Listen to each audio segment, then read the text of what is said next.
इस वीडियो में हम आपको कुरान पाक की दो अजीम और बाबरकत सूरतें सुनाने जा रहे हैं, सूरह यासीन और सूरह रहमान। अगर आप इन दोनों सूरतों को सिर्फ एक मरतबा भी दिल से सुन लें तो इंशाअल्लाह अल्लाह आपके बिगड़े हुए काम बनना शुरू हो जाएंगे। दोस्तों, सूरह यासीन को कुरान का दिल कहा जाता है और सूरह रहमान दिलों को सुकून देने वाली सूरत है। ये ऐसी बाबरकत सूरत है कि जिस नेक मकसद के लिए भी सुना जाए अल्लाह के हुक्म से वो मकसद पूरा हो जाता है। जिस घर में इन सूरतों की तिलावत होती है वहाँ बेशुमार बरकतें नाजिल होती हैं और अल्लाह ताला उस घर के लोगों को परेशानियों और मुसीबतों से महफूज रखता है। अगर आप रोज़ाना सूरह यासीन और सूरह रहमान सुनने का मामूल बना लें तो कामयाबी आपका मुक़द्दर बन सकती है। अगर आपको लगता है कि आपके घर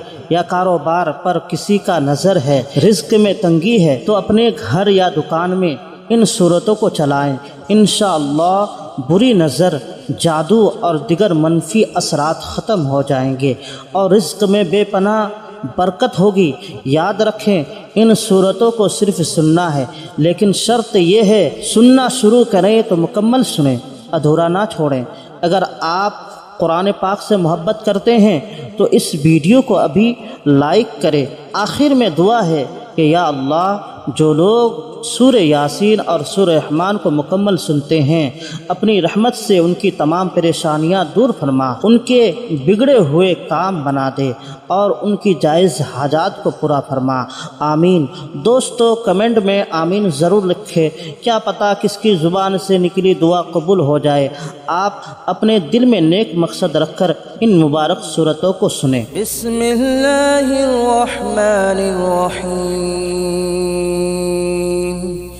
यासीन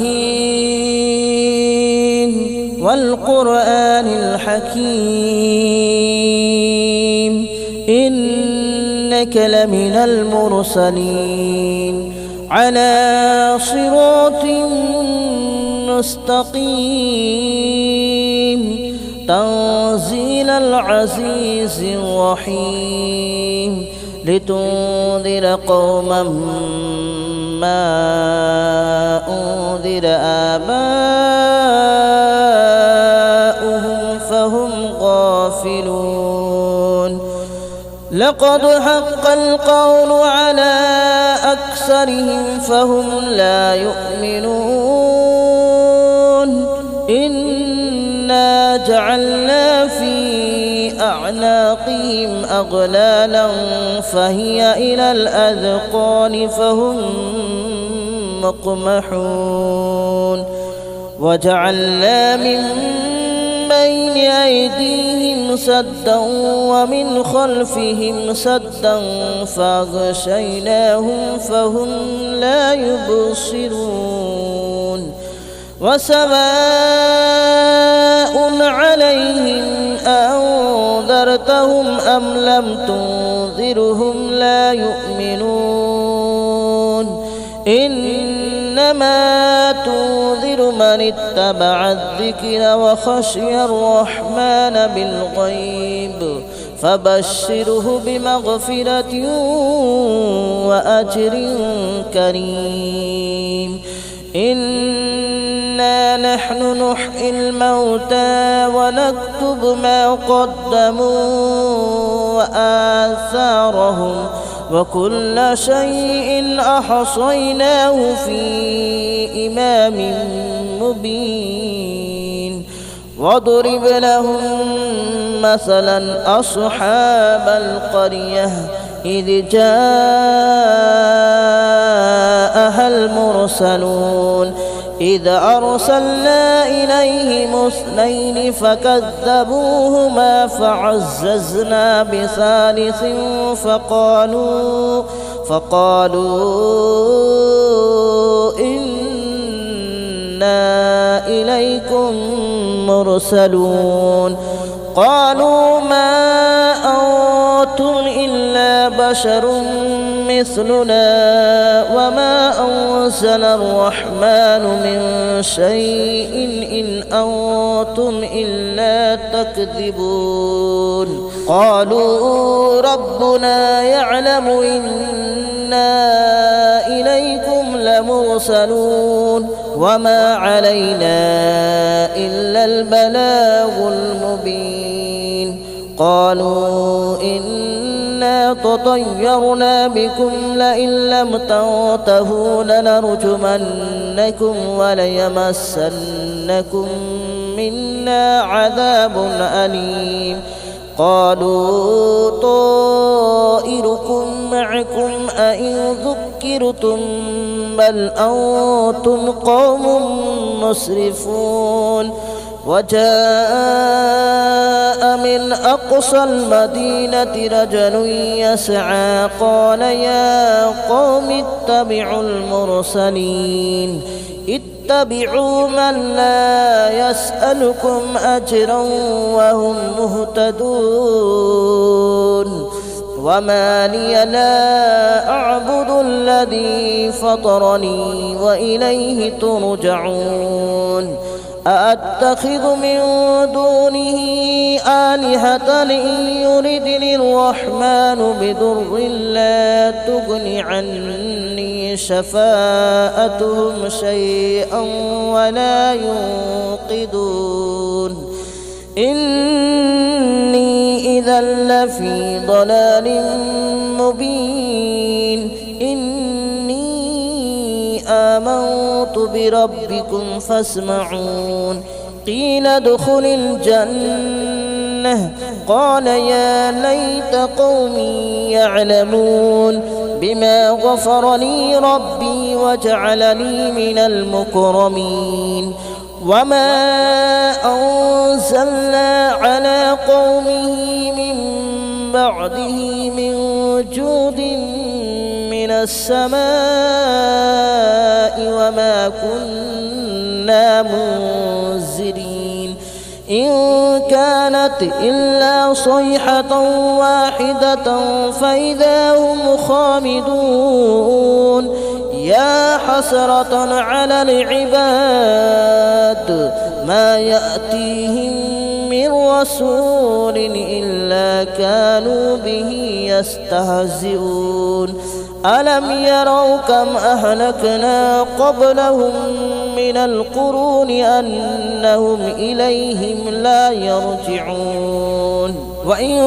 كل لما جميع لدينا محضرون وآية لهم الأرض الميتة أحييناها وأخرجنا منها حبا فمنه يأكلون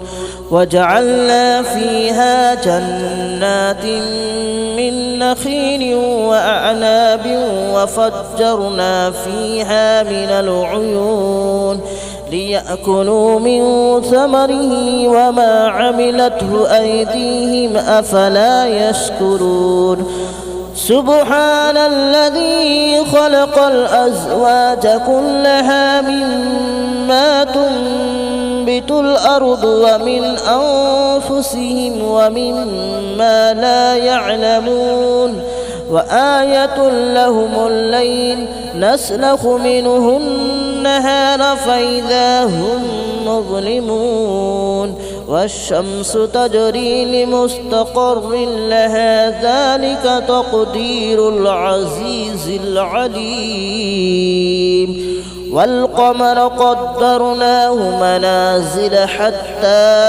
عاد كالعرجون القديم لا الشمس ينبغي لها أن تدرك القمر ولا الليل سابق النهار وكل في فلك يسبحون وآية لهم ألا حملنا ذريتهم في الفلك المشحون وخلقنا لهم من مثله ما يركبون وإن نشأ نغرقهم فلا صريخ لهم ولا هم ينقذون إلا رحمة منا ومتاعا إلى حين وإذا قيل لهم اتقوا ما بين أيديكم وما خلفكم لعلكم ترحمون وما تأتيهم من آية من آيات ربهم إلا كانوا عنها معرضين وإذا قيل لهم أنفقوا مما رزقكم الله قال الذين كفروا للذين آمنوا أنطعم من لو يشاء الله أطعمه إن أنتم إلا في ضلال مبين ويقولون متى هذا الوعد إن كنتم صادقين ما ينظرون إلا صيحة واحدة تأخذهم وهم يخصمون فلا يستطيعون توصية ولا إلى أهلهم يرجعون ونفخ في الصور فإذا هم من الأجداث إلى ربهم ينسلون قالوا يا ويلنا من بعثنا من مرقدنا هذا ما وعد الرحمن وصدق المرسلون إن كانت إلا صيحة واحدة فإذا هم جميع لدينا محضرون فاليوم لا تظلم نفس شيئا ولا تجزون إلا ما كنتم تعملون إن أصحاب الجنة اليوم في شغل فاكهون هم وأزواجهم في ظلال على الأرائك متكئون لهم فيها فاكهة ولهم ما يدعون سلام قولا من رب رحيم وامتازوا اليوم أيها المجرمون ألم أعهد إليكم يا بني آدم ألا تعبدوا الشيطان ألم أعهد إليكم يا بني آدم ألا تعبدوا الشيطان إنه لكم عدو مبين وأن اعبدوني هذا صراط مستقيم ولقد أضل منكم جبلا كثيرا أفلم تكونوا تعقلون هذه جهنم التي كنتم توعدون اصلوها اليوم بما كنتم تكفرون اليوم نختم على أفواههم وتكلمنا أيديهم وتشهد أرجلهم بما كانوا يكسبون ولو نشاء لطمسنا على أعينهم فاستبقوا الصراط فأنى يبصرون ولو نشاء لمسخناهم على مكانتهم فما استطاعوا مضيا ولا يرجعون ومن نعمره ننكسه في الخلق أفلا يعقلون وما علمناه الشعر وما ينبغي له إن هو إلا ذكر وقرآن مبين لينذر من كان حيا ويحق القول على الكافرين أولم يروا أنا خلقنا لهم مما عملت أيدينا أنعاما فهم لها مالكون وذللناها لهم فمنها ركوبهم ومنها يأكلون ولهم فيها منافع ومشارب أفلا يشكرون واتخذوا من دون الله آلهة لعلهم ينصرون لا يستطيعون نصرهم وهم لهم جند محضرون فلا يحزنك قولهم إنا نعلم ما يسرون وما يعلنون أولم ير الإنسان أنا خلقناه من نطفة فإذا هو خصيم مبين وضرب لنا مثلا ونسي خلقه قال من يحيي العظام وهي رميم قل يحييها الذي أنشأها أول مرة وهو بكل خلق عليم الذي جعل لكم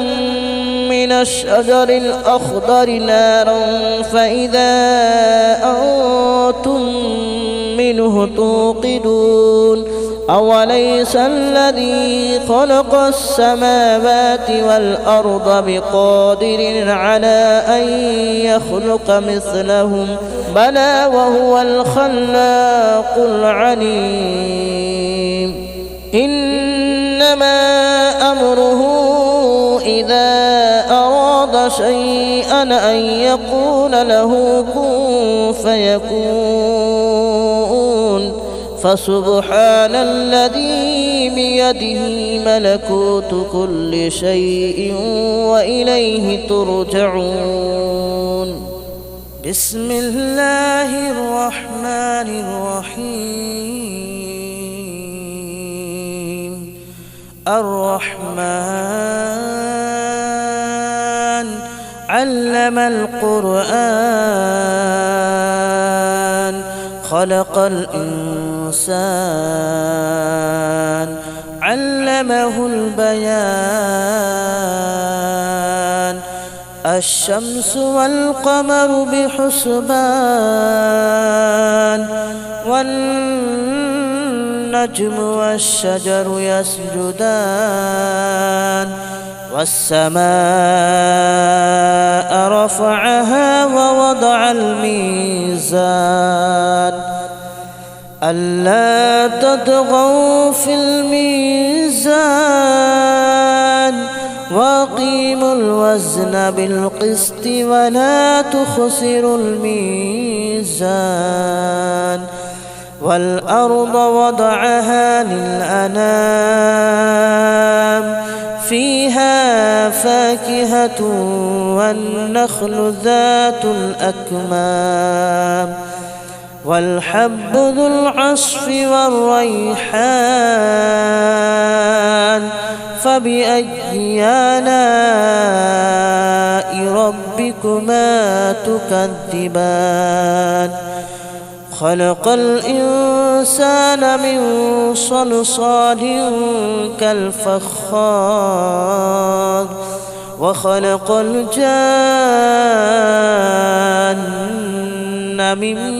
مارج من نار فبأي آلاء ربكما تكذبان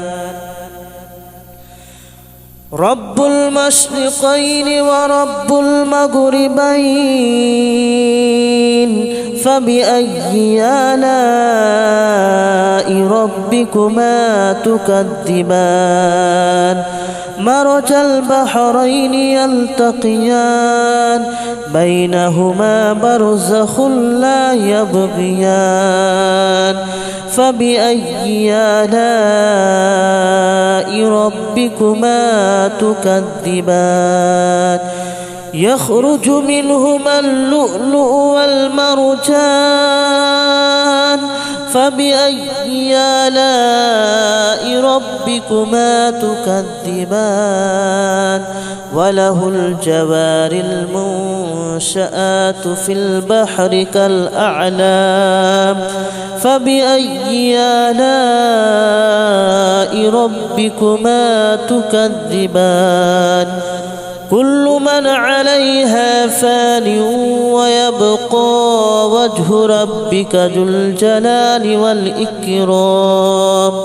فبأي آلاء ربكما تكذبان يسأله من في السماوات والأرض كل يوم هو في شأن فبأي آلاء ربكما تكذبان سنفرغ لكم أيها الثقلان فبأي آلاء ربكما تكذبان يا معشر الجن والإنس إن استطعتم أن تنفذوا من أقطار السماوات والأرض فانفذوا لا تنفذون إلا بسلطان فبأي آلاء ربكما تكذبان يرسل عليكما شواظ من نار ونحاس فلا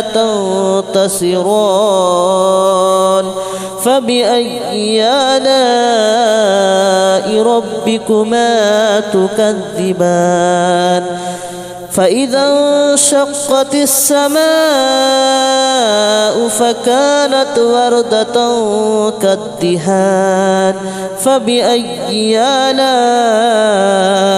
ربكما تكذبان فيومئذ لا يسأل عن ذنبه إنس ولا جان فبأي آلاء ربكما تكذبان يعرف المجرمون بسيماهم فيؤخذ بالنواصي والأقدام فبأي آلاء ربكما تكذبان هذه جهنم التي يكذب بها المجرمون يطوفون بينها وبين حميم آن فبأي آلاء ربكما تكذبان ولمن خاف مقام ربه جنتان فبأي آلاء ربكما تكذبان ذواتا أفنان فبأي آلاء ربكما تكذبان فيهما عينان تجريان فبأي آلاء ربكما تكذبان فيهما من كل فاكهة زوجان فبأي آلاء ربكما تكذبان متكئين على فرش مطائنها من استبرق وجنى الجنتين دان فبأي آلاء ربكما تكذبان فيهن قاصرات الطرف لم يطمثهن إنس قبلهم ولا جان فبأي آلاء ربكما تكذبان كأنهن الياقوت والمرجان فبأي آلاء ربكما تكذبان هل جزاء الإحسان إلا الإحسان فبأي آلاء ربكما تكذبان ومن دونهما جنتان فبأي آلاء ربكما تكذبان مدهامتان فبأي آلاء ربكما تكذبان فيهما عينان نضاختان فبأي آلاء ربكما تكذبان فيهما فاكهة ونخل ورمان فبأي آلاء ربكما تكذبان فيهن خيرات حسان فبأي آلاء ربكما تكذبان حور مقصورات في الخيام فبأي آلاء ربكما تكذبان لم يطمثهن إنس قبلهم ولا جان فبأي آلاء ربكما تكذبان متكئين على رفرف خضر وأبقري حسان فبأي آلاء ربكما تكذبان تبارك اسم ربك ذي الجلال والإكرام بسم الله الرحمن الرحيم إذا وقعت الواقعة ليس لوقعتها كاذبة خافضة رافعة إذا رجت الأرض رجا وبست الجبال بسا فكانت هباء منبثا وكنتم أزواجا ثلاثة فأصحاب الميمنة ما أصحاب الميمنة وأصحاب المشأمة ما أصحاب المشأمة والسابقون السابقون أولئك المقربون في جنات النعيم ثلة من الأولين وقليل من الآخرين على سرر موضونة متكئين عليها متقابلين يطوف عليهم ولدان مخلدون بأكواب وأباريق وكأس من معين لا يصدعون عنها ولا ينزفون وفاكهة مما يتخيرون ولحم طير مما يشتهون وحور عين كأمثال اللؤلؤ المكنون جزاء بما كانوا يعملون لا يسمعون فيها لغوا ولا تأثيما إلا قليلا سلاما سلاما وأصحاب اليمين ما أصحاب اليمين في سدر مخدود وطلح منضود وظل ممدود وماء مسكوب وفاكهة كثيرة لا مقطوعة ولا ممنوعة وفرش مرفوعة إنا أنشأناهن إن شاء فجعلناهن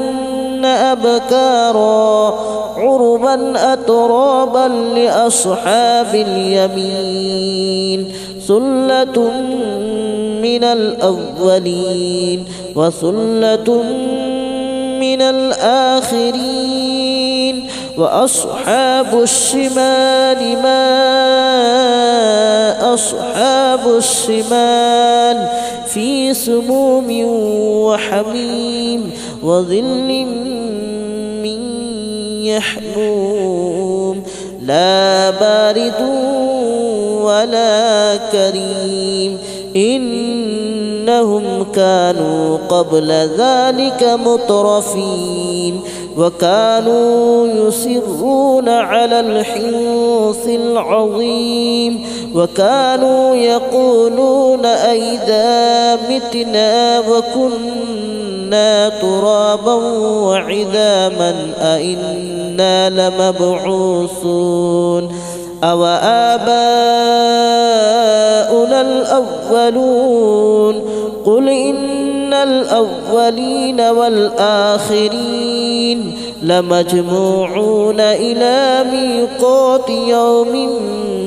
معلوم ثم إنكم أيها الضالون المكذبون لآكلون من شجر من زقوم فمالئون منها البطون فشاربون عليه من الحميم فشاربون شرب الحميم هذا نزلهم يوم الدين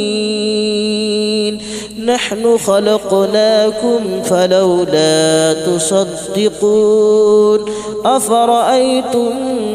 ما تمنون أأنتم تخلقونه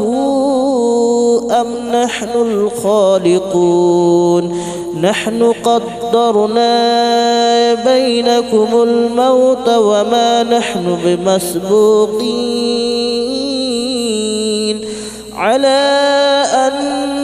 نبدل أمثالكم وننشئكم فيما لا تعلمون ولقد علمتم النشأة الأولى فلولا تذكرون أفرأيتم ما تحرثون أأنتم تزرعونه أم نحن الزارعون لو نشاء لجعلناه هطاما فظلتم تفكهون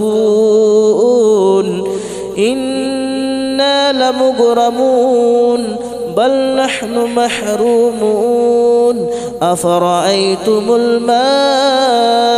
الذي تشربون أأنتم أنزلتموه من المزن أم نحن المنزلون لو نشاء جعلناه أجاجا فلولا تشكرون أفرأيتم النار التي تورون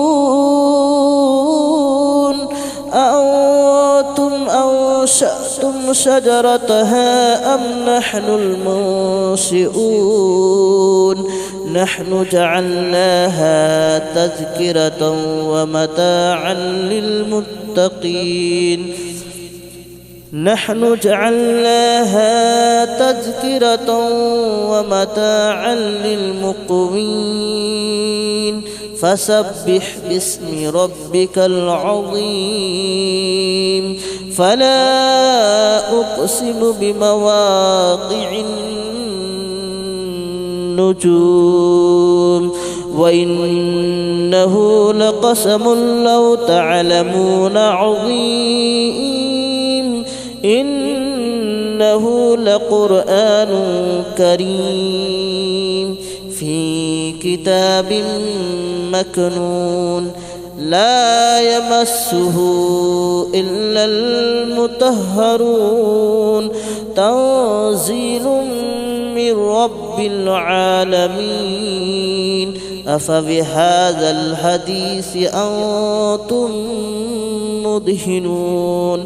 وتجعلون رزقكم أنكم تكذبون فلولا إذا بلغت الحلقوم وأنتم حينئذ تنظرون ونحن أقرب إليه منكم ولكن لا تبصرون فلولا إن كنتم غير مدينين ترجعونها إن كنتم صادقين فأما إن كان من المقربين فروح وريحان وجنة نعيم وأما إن كان من أصحاب اليمين فسلام لك من أصحاب اليمين وأما إن كان من المكذبين الضالين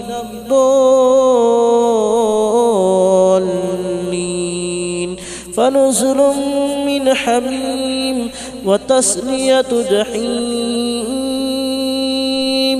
إن هذا لهو حق اليقين فسبح باسم ربك العظيم بسم الله الرحمن الرحيم ياسين والقرآن الحكيم إنك لمن المرسلين على صراط مستقيم تنزيل العزيز الرحيم لتنذر قوما ما أنذر آباؤهم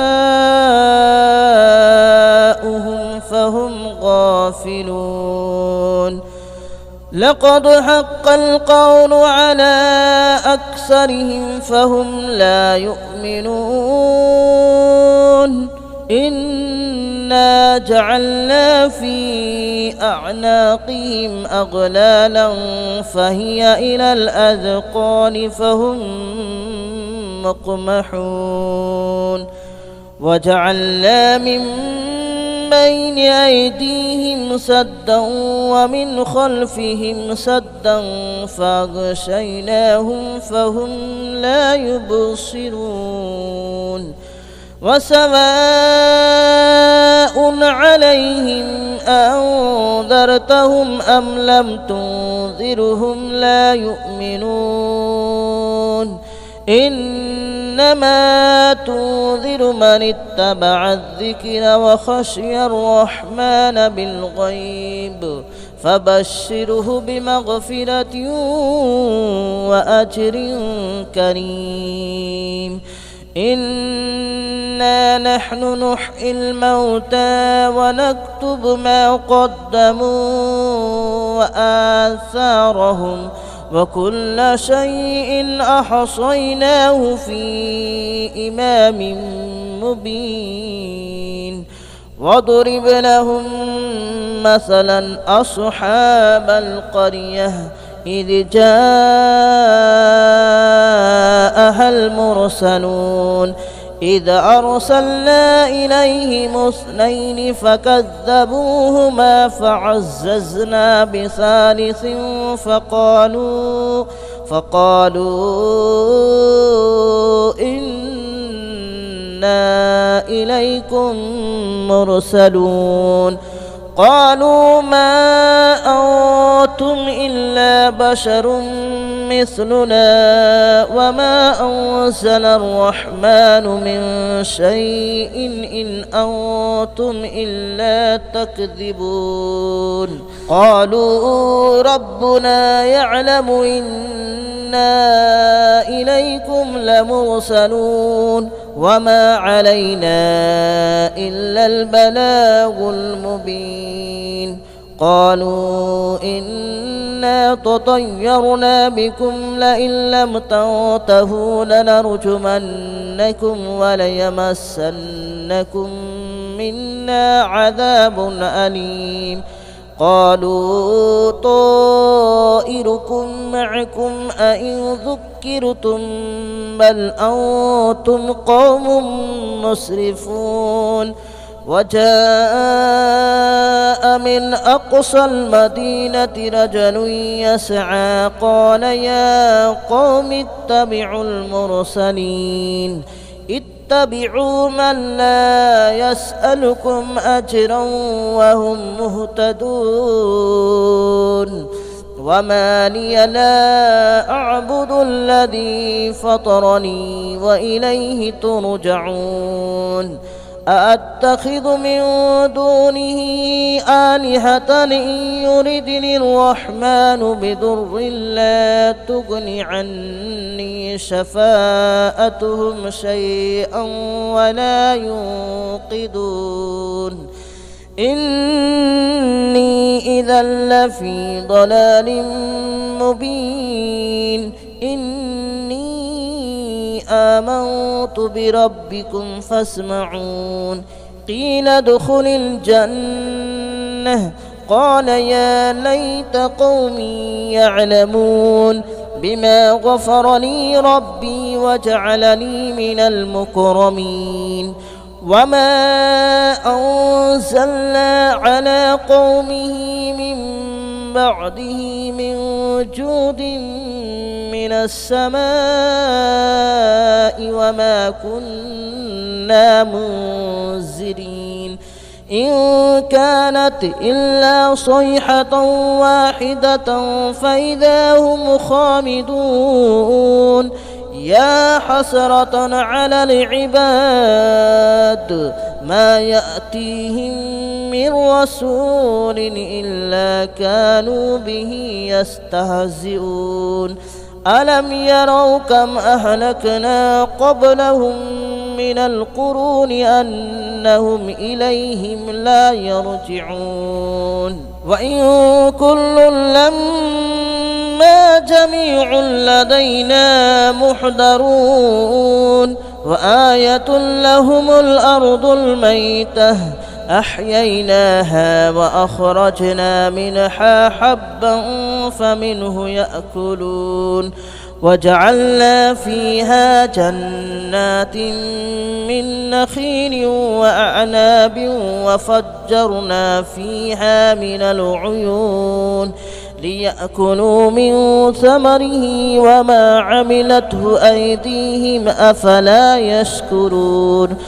سبحان الذي خلق الأزواج كلها مما تنبت الأرض ومن أنفسهم ومما لا يعلمون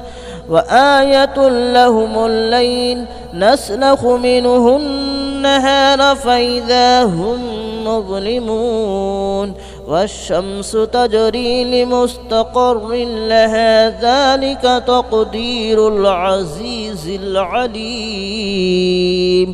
والقمر قدرناه منازل حتى عاد كالعرجون القديم لا الشمس ينبغي لها أن تدرك القمر ولا الليل سابق النهار وكل في فلك يسبحون وآية لهم ألا حملنا ذريتهم في الفلك المشحون وخلقنا لهم من مثله ما يركبون وإن نشأ نغرقهم فلا صريخ لهم ولا هم ينقذون إلا رحمة منا ومتاعا إلى حين وإذا قيل لهم اتقوا ما بين أيديكم وما خلفكم لعلكم ترحمون وما تأتيهم من آية من آيات ربهم إلا كانوا عنها معرضين وإذا قيل لهم أنفقوا مما رزقكم الله قال الذين كفروا للذين آمنوا أنطعم من لو يشاء الله أطعمه إن أنتم إلا في ضلال مبين ويقولون متى هذا الوعد إن كنتم صادقين ما ينظرون إلا صيحة واحدة تأخذهم وهم يخصمون فلا يستطيعون توصية ولا إلى أهلهم يرجعون ونفخ في الصور فإذا هم من الأجداث إلى ربهم ينسلون قالوا يا ويلنا من بعثنا من مرقدنا هذا ما وعد الرحمن وصدق المرسلون إن كانت إلا صيحة واحدة فإذا هم جميع لدينا محضرون فاليوم لا تظلم نفس شيئا ولا تجزون إلا ما كنتم تعملون إن أصحاب الجنة اليوم في شغل فاكهون هم وأزواجهم في ظلال على الأرائك متكئون لهم فيها فاكهة ولهم ما يدعون سلام قولا من رب رحيم وامتازوا اليوم أيها المجرمون ألم أعهد إليكم يا بني آدم ألا تعبدوا الشيطان ألم أعهد إليكم يا بني آدم ألا تعبدوا الشيطان إنه لكم عدو مبين وأن اعبدوني هذا صراط مستقيم ولقد أضل منكم جبلا كثيرا أفلم تكونوا تعقلون هذه جهنم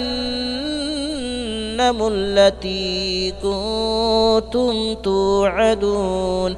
اصلوها اليوم بما كنتم تكفرون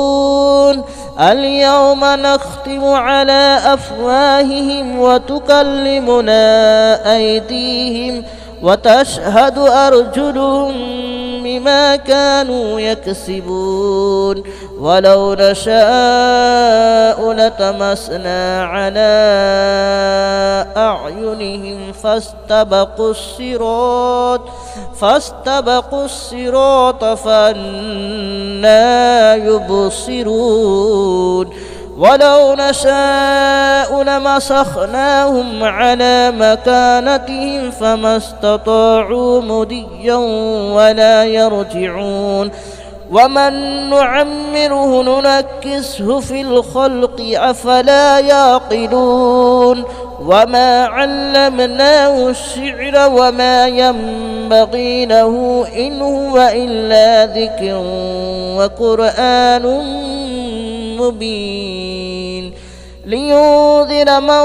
كان حيا ويحق القول على الكافرين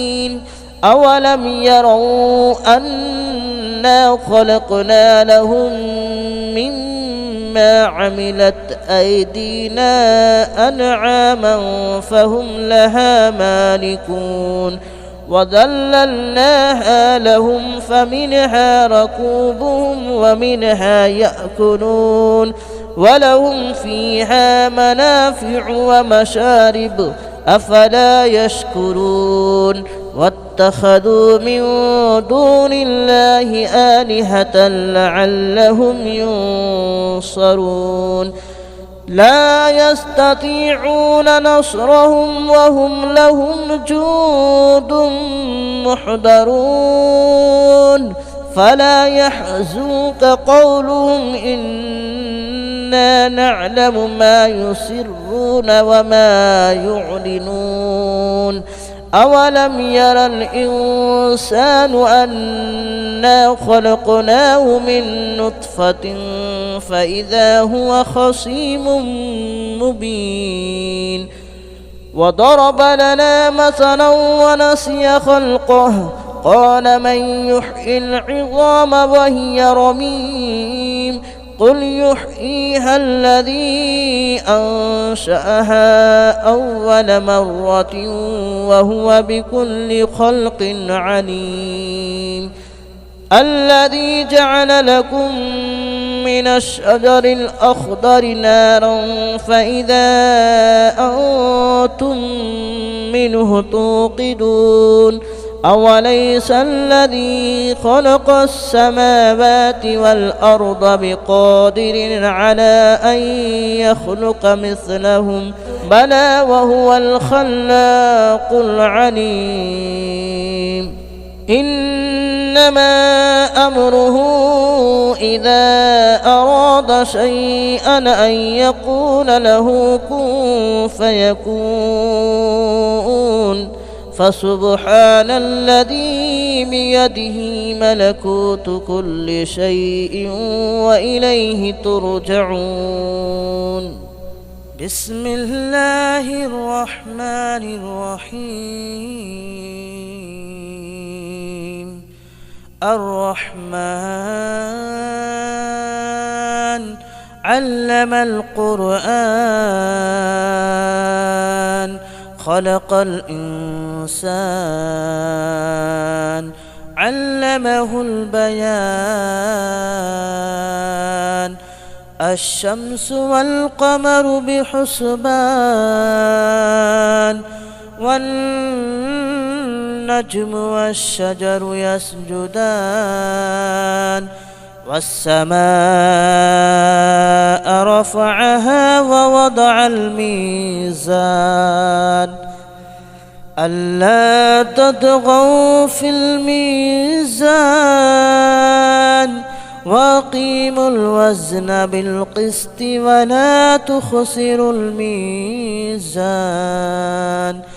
والأرض وضعها للأنام فيها فاكهة والنخل ذات الأكمام والحب ذو العصف والريحان فبأي آلاء ربكما تكذبان خلق الإنسان من صلصال كالفخار وخلق الجان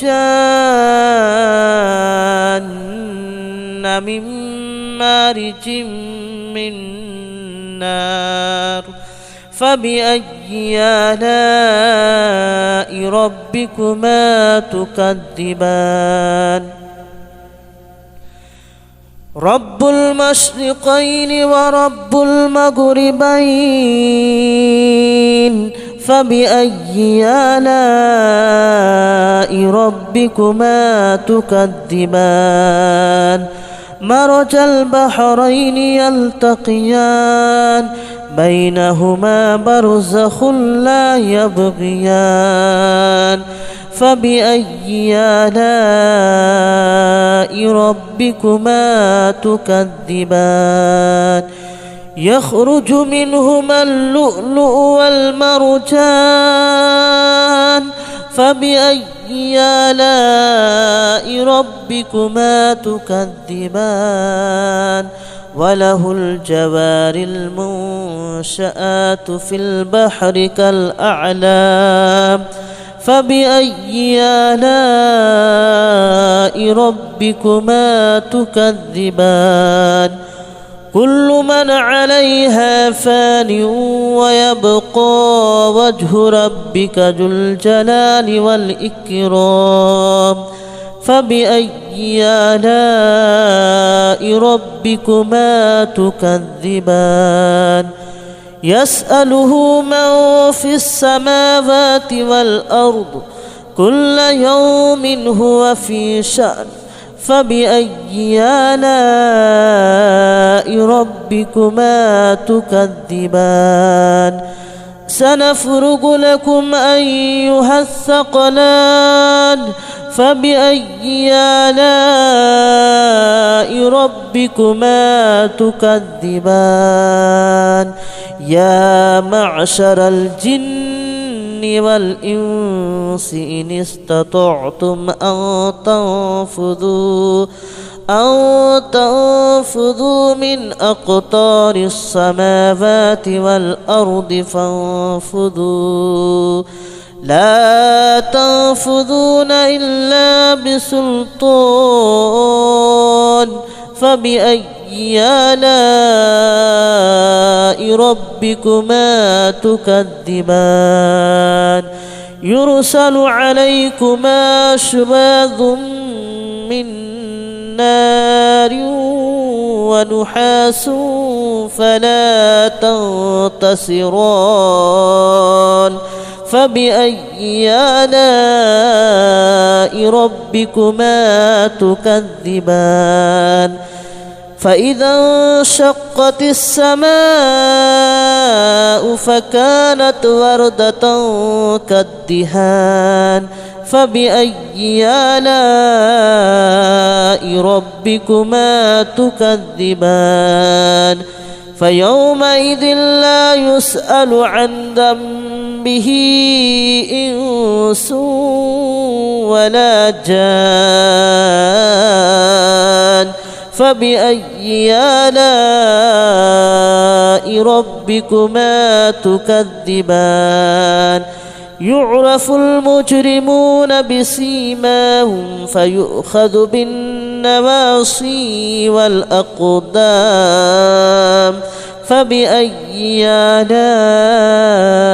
ربكما تكذبان هذه جهنم التي يكذب بها المجرمون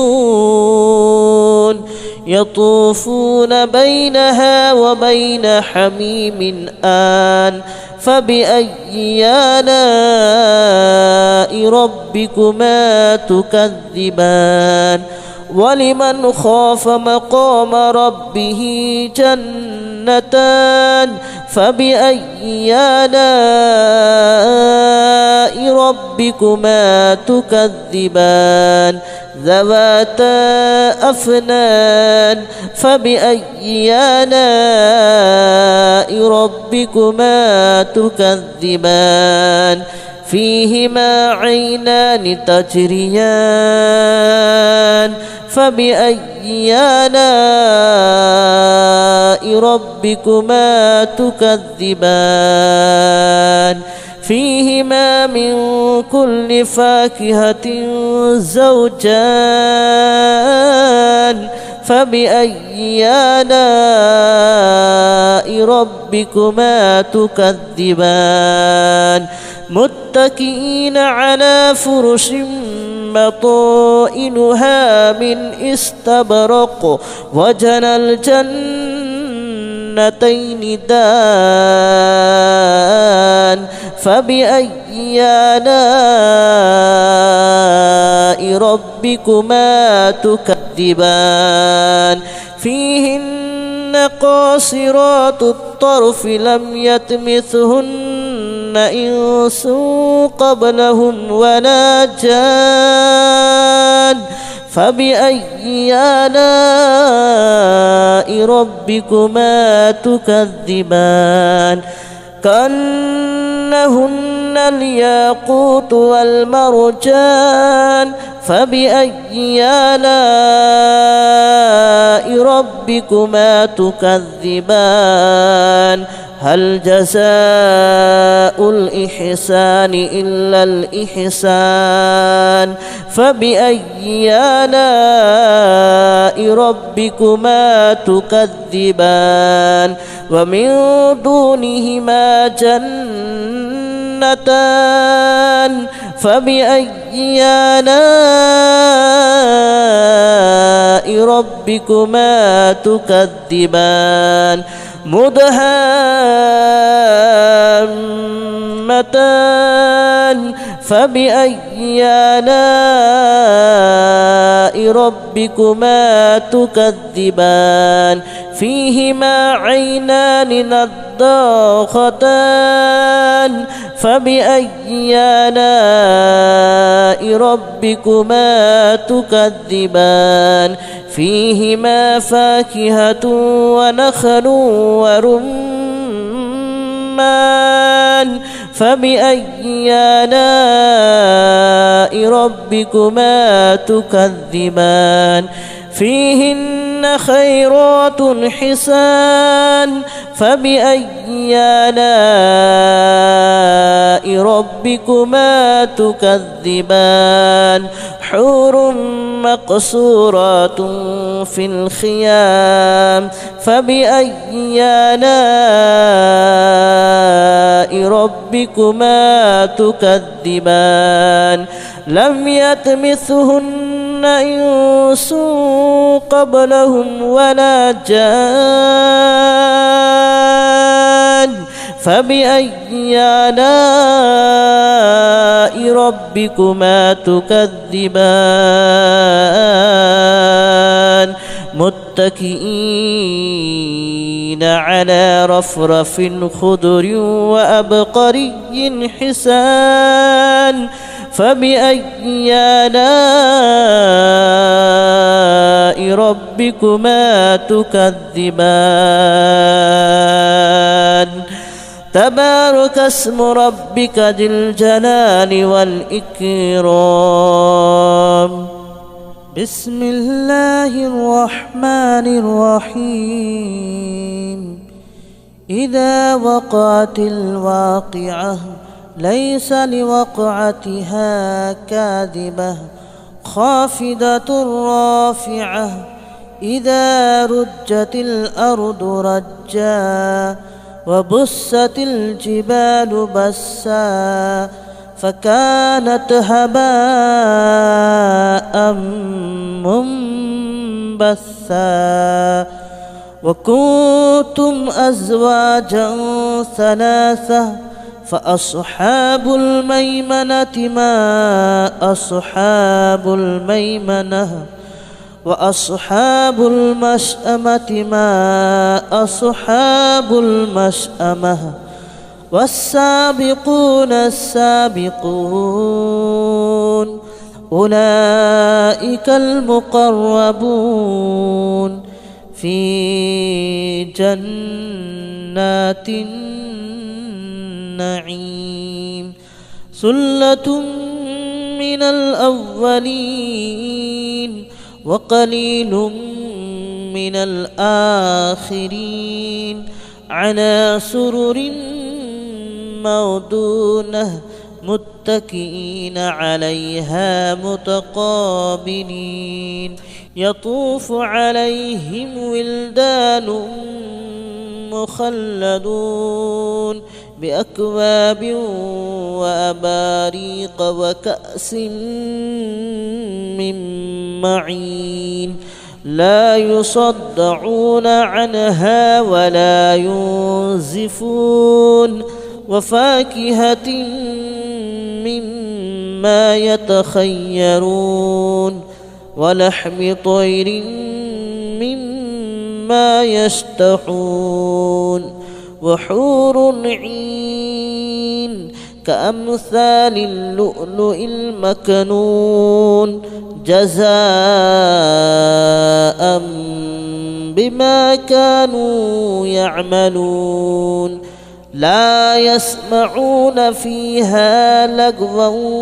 ولا تأثيما إلا قليلا سلاما سلاما وأصحاب اليمين ما أصحاب اليمين في سدر مخدود وطلح منضود وظل ممدود وماء مسكوب وفاكهة كثيرة لا مقطوعة ولا ممنوعة وفرش مرفوعة إنا أنشأناهن إنشاء فجعلناهن أبكارا عربا أترابا لأصحاب اليمين ثلة من الأولين وثلة من الآخرين وأصحاب الشمال ما أصحاب الشمال في سموم وحميم وظل من يحموم لا بارد ولا كريم إنهم كانوا قبل ذلك مترفين وكانوا يصرون على الحنث العظيم وكانوا يقولون أئذا متنا وكنا ترابا وعظاما أئنا لمبعوثون أو آباؤنا الأولون قل إن الأولين والآخرين لمجموعون إلى ميقات يوم معلوم ثم إنكم أيها الضالون المكذبون لآكلون من شجر من زقوم فمالئون منها البطون فشاربون عليه من الحميم فشاربون شرب الحميم هذا نزلهم يوم الدين نحن خلقناكم فلولا تصدقون أفرأيتم ما تمنون أأنتم تخلقونه أم نحن الخالقون نحن قدرنا بينكم الموت وما نحن بمسبوقين على أن نبدل أمثالكم وننشئكم فيما لا تعلمون ولقد علمتم النشأة الأولى فلولا تذكرون أفرأيتم ما تحرثون أأنتم تزرعونه أم نحن الزارعون لو نشاء لجعلناه هطاما فظلتم تفكهون إنا لمغرمون بل نحن محرومون أفرأيتم الماء الذي تشربون أأنتم أنزلتموه من المزن أم نحن المنزلون لو نشاء جعلناه أجاجا فلولا تشكرون أفرأيتم النار التي تورون أأنتم أنشأتم شجرتها أم نحن المنشئون نحن جعلناها تذكرة ومتاعا للمتقين نحن جعلناها تذكرة ومتاعا للمقوين فسبح باسم ربك العظيم فلا أقسم بمواقع النجوم وإنه لقسم لو تعلمون عظيم إنه لقرآن كريم في كتاب مكنون لا يمسه إلا المطهرون تنزيل من رب العالمين أفبهذا الحديث أنتم مدهنون وتجعلون رزقكم أنكم تكذبون فلولا إذا بلغت الحلقوم وأنتم حينئذ تنظرون ونحن أقرب إليه منكم ولكن لا تبصرون فلولا إن كنتم غير مدينين ترجعونها إن كنتم صادقين فأما إن كان من المقربين فروح وريحان وجنة نعيم وأما إن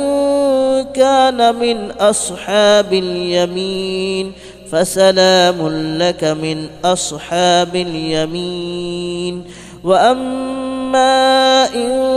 كان من المكذبين الضالين فنزل من حميم وتصلية جحيم إن هذا لهو حق اليقين فسبح باسم ربك العظيم بسم الله الرحمن الرحيم ياسين والقرآن الحكيم إنك لمن المرسلين على صراط مستقيم تنزيل العزيز الرحيم لتنذر قوما ما أنذر آباؤهم فهم غافلون لقد حق القول على أكثرهم فهم لا يؤمنون إنا جعلنا في أعناقهم أغلالا فهي إلى الأذقان فهم مقمحون وجعلنا من بين أيديهم سدا ومن خلفهم سدا فأغشيناهم فهم لا يبصرون وسواء عليهم أنذرتهم أم لم تنذرهم لا يؤمنون إنما تنذر من اتبع الذكر وخشي الرحمن بالغيب فبشره بمغفرة وأجر كريم إنا نحن نحيي الموتى ونكتب ما قدموا وآثارهم وكل شيء أحصيناه في إمام مبين واضرب لهم مثلا أصحاب القرية إذ جاءها المرسلون إذ أرسلنا إليهم اثنين فكذبوهما فعززنا بثالث فقالوا إنا إليكم مرسلون قالوا ما أنتم إلا بشر مثلنا وما أنزل الرحمن من شيء إن أنتم إلا تكذبون قالوا ربنا يعلم إنا إليكم لمرسلون وما علينا إلا البلاغ المبين قالوا إنا تطيرنا بكم لئن لم تنتهوا لنرجمنكم وليمسنكم منا عذاب أليم قالوا طائركم معكم أئن ذكرتم بل أنتم قوم مسرفون وجاء من أقصى المدينة رجل يسعى قال يا قوم اتبعوا المرسلين اتبعوا من لا يسألكم أجرا وهم مهتدون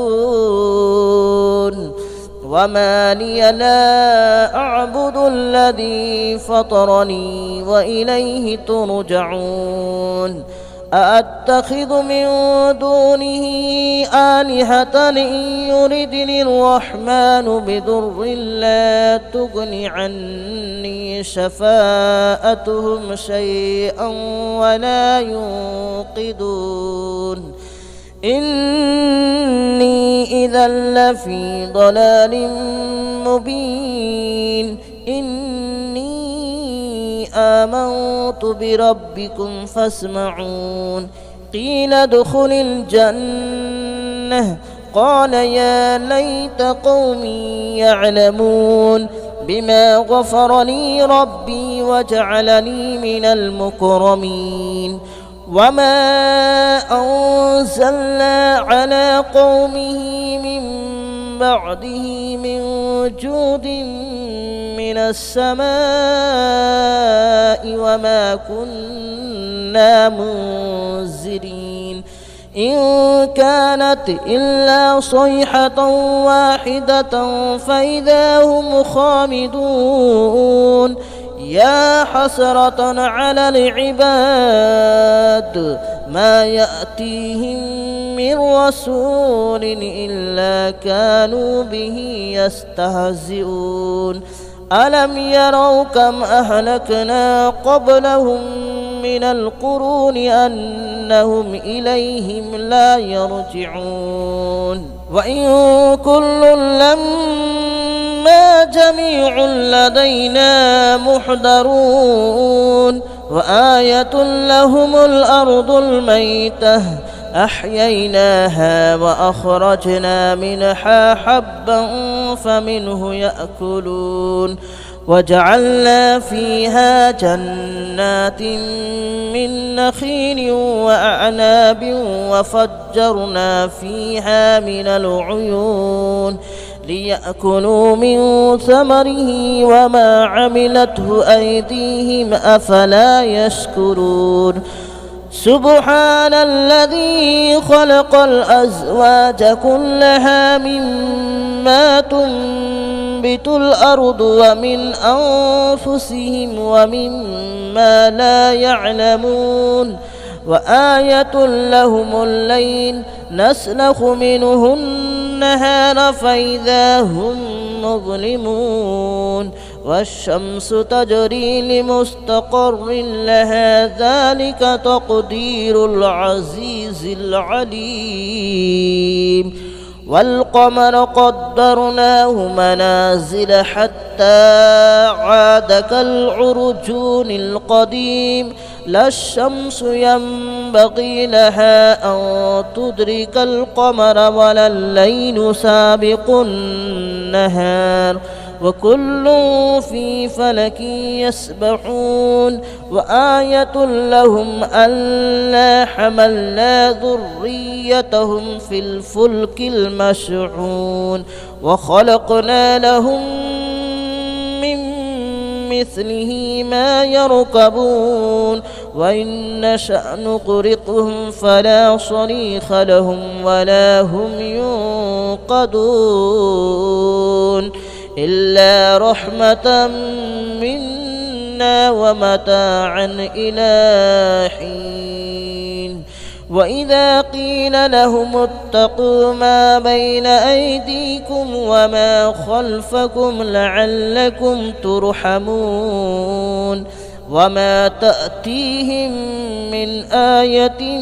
من آيات ربهم إلا كانوا عنها معرضين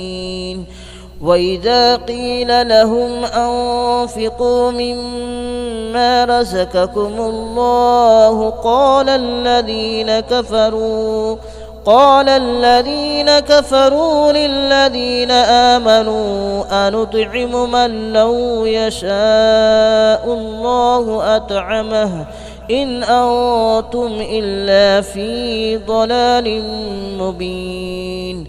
ويقولون متى هذا الوعد إن كنتم صادقين ما ينظرون إلا صيحة واحدة تأخذهم وهم يخصمون فلا يستطيعون توصية ولا إلى أهلهم يرجعون ونفخ في الصور فإذا هم من الأجداث إلى ربهم ينسلون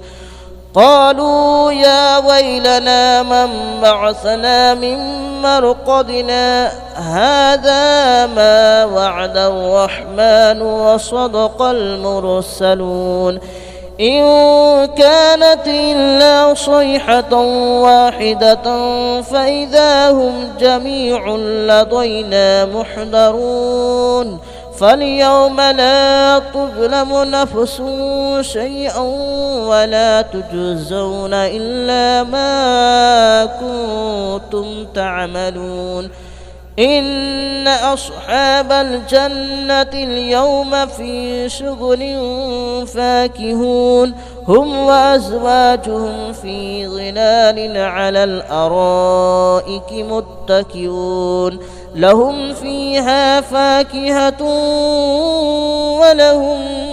ما يدعون سلام قولا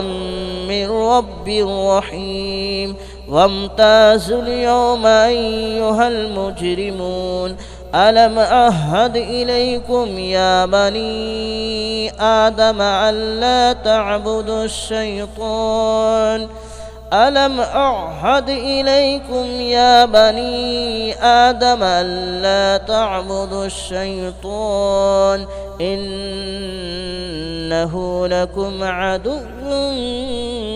مبين وأن اعبدوني هذا صراط مستقيم ولقد أضل منكم جبلا كثيرا أفلم تكونوا تعقلون هذه جهنم التي كنتم توعدون اصلوها اليوم بما كنتم تكفرون اليوم نختم على أفواههم وتكلمنا أيديهم وتشهد أرجلهم